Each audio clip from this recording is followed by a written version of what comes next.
Any African leader who can hear me out there on the entire continent, if you aspire to be a president, please follow the path of Traore. Africa does not need democracy.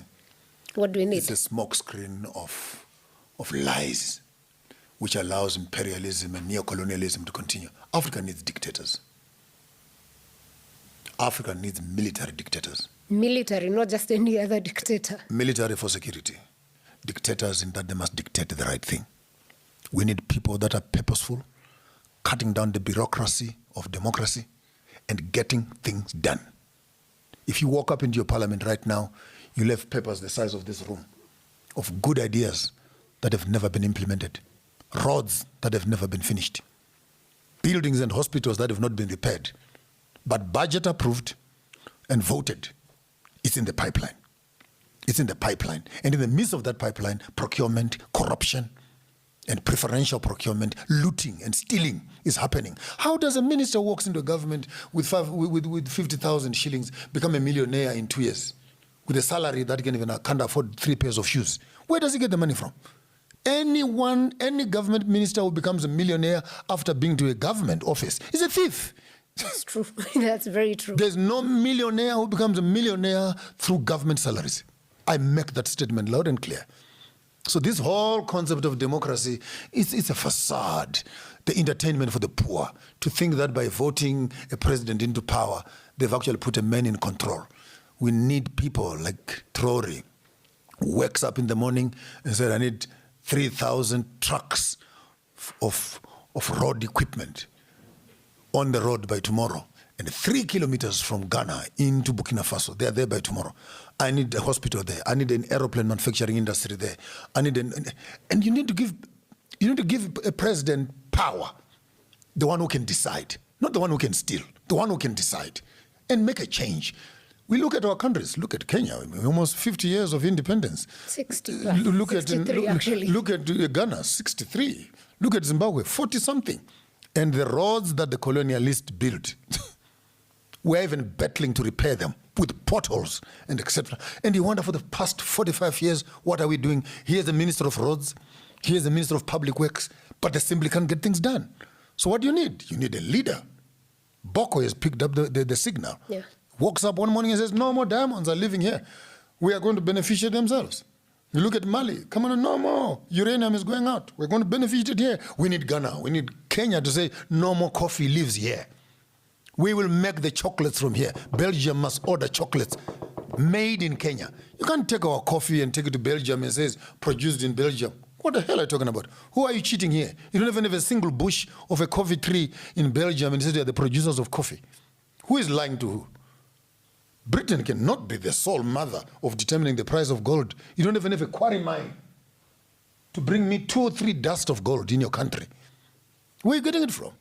Allowed. Stealing. Thuggery. That's why I called Britain, Pambe for me, the home of the Tomb Raiders, when I discovered it in August. Do you think Traore is becoming a threat to African leaders? He's not a threat.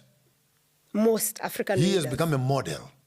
And let me say this. Let me just sit up straight. Yes, please. Any African president who's coming into power in the next 3 to 4 to 5 years, I'm here with all our social media footprint and influence. Yeah. You tell me the one you want to become president, we will give them the agenda of the items we want them to attend to. We will not be recycling these old bags and old sacks of political thugs who go to parliament to sleep and fart in parliament. No, no, no. We need a new breed of thinkers who are only not looking for food and cannot see beyond their nose. We have an agenda to achieve, the Africa that we need for all of us. Therefore, we need to start looking at Traore as a model through which any African leader who is coming into power. I feel sorry for Biya and Cameroon, honestly. I was going to come to the old people. Years. There's Biya and there's Alassane Ouattara, who is also 83. When you see these old leaders still stuck on that seat and still wanting to be president, what is the problem? No, they don't want to be presidents. What do they want? They are funders. And? Who want them in power. They are protected by those they've signed bilateral agreements with. At 93? Cameroon is being run by France. The president is sick, sitting in Cameroon for 8 months, 9 months in his hospital bed The French embassy in Cameroon is running Cameroon. Shocked? Not really. But that's the reality. Yeah. The whole media of Biya is being run from France, from Paris. What do you expect? So in as much as you talk about African leaders want to hold on to power, come on, just open up your eyes a little bit. Is it the same for Ivory Coast? They don't. Alassane Ouattara is 83. The whole There thing, were even demos last week, actually. who has an interest in his power? Is it the local people or the foreign multinational companies who have an agreement with him to do trades for so many years? Some of them got 30 years, some of them 99 years to do business with this guy. What makes you think that they'll be willing to watch and wait for you as a small little young opposition leader to come into power to overturn the treaties that they've signed? Are you not aware that in Burkina Faso, Mali, and Niger, the French are lurking around looking for coups to push these guys out? Why? They want to renew the old contracts. This is business. Politics is a prostitute of economics. So you talk about politics, they're talking about money and business, treaties, trade agreements, and whoever is in power must protect these trade agreements. So is France fighting its way since they've been sent away from Mali, Niger, and They didn't go, Burkina they just Faso? went next door. They just Also, went they're next door. now playing in the neighborhood. They went to Cote d'Ivoire, some of them are hiding in Guinea-Bissau, some of them are hiding there, again regrouping, and stupid neighboring presidents, instead of seeing the light that is flicking a path in which you must walk, you still go to bed with the enemy. And anytime you see African leaders doing those funny little smiles, shaking the hands of the white men, you must get worried. Because the question is, did you sit in parliament and actually approve for him to go and do that, or is doing that at his own will? Some of those treaties that are being signed there, the parliament is not even aware of what's happening there. Did you pass the action for your Kenyan soldiers to go to Haiti?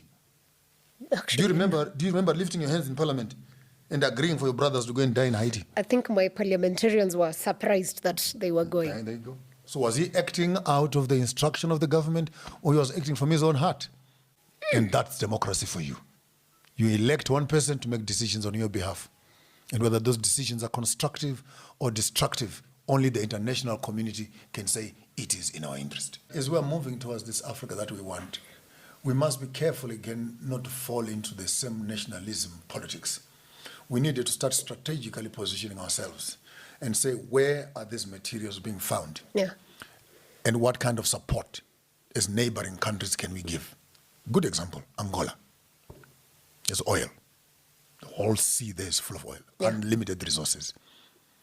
So here we are in Zimbabwe, buying our oil from Iraq and Russia, thousands of miles away from here.